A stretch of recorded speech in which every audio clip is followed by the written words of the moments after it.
కాళేశ్వరం చుట్టూ తిరుగుతోన్న Telangana political war next level కు చేరుతోంది. కాళేశ్వరం ఎపిసోడ్ కు సంబంధించి మొన్న ఖమ్మం సభలో నిప్పులు చెరిగిన సీఎం రేవంత్ నిన్నటి ప్రెస్ మీట్ లో కూడా మరింత డోస్ పెంచడం హీట్ పుట్టిస్తోంది. మాజీ మంత్రి Harish Rao, BJP MP Etela Rajender target గా సీఎం రేవంత్ విమర్శలు గుప్పించారు.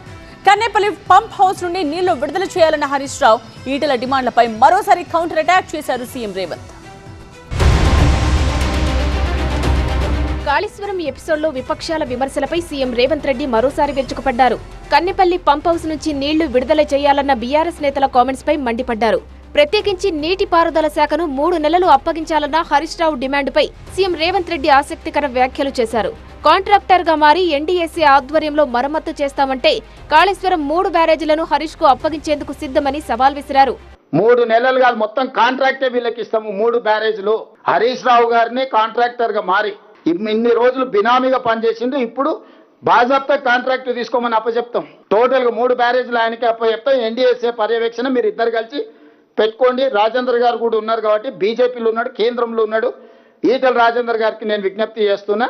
మరోవైపు కాళేశ్వరం విషయంలో బీజేపీ ఎంపీ ఈటెల రాజేందర్ ముందు సీఎం రేవంత్ రెడ్డి 2 డిమాండ్లు పెట్టారు. కేంద్ర జలశక్తి మంత్రిత్వ శాఖ ఎన్డీఎస్ఏతో మాట్లాడి కాళేశ్వరాన్ని తాత్కాలికంగా వినియోగించుకునేందుకు కావలసిన చర్యలు తీసుకోవాలని ఈటెలకు విజ్ఞప్తి చేశారు.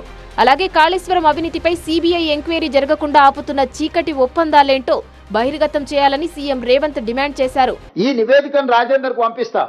365 పేజీల నివేదికను మొత్తం చదవమని ఉంది రాజేందర్. అందుకే స్ట్రైట్ గా రాజేందర్ గారికి వచ్చే ప్రెస్ మీట్ పెట్టిన. రాజేందర్ గారికి 2 డిమాండ్స్ అవి.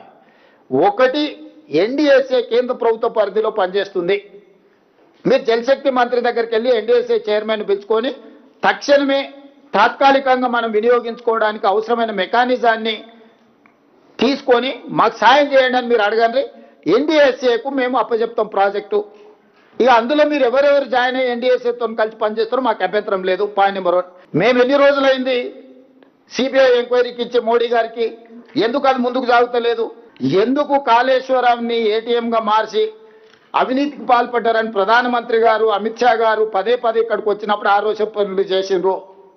ఏ చీకటి ఒప్పందం ఈరోజు సిబిఐ విచారణ ఆపుతుంది?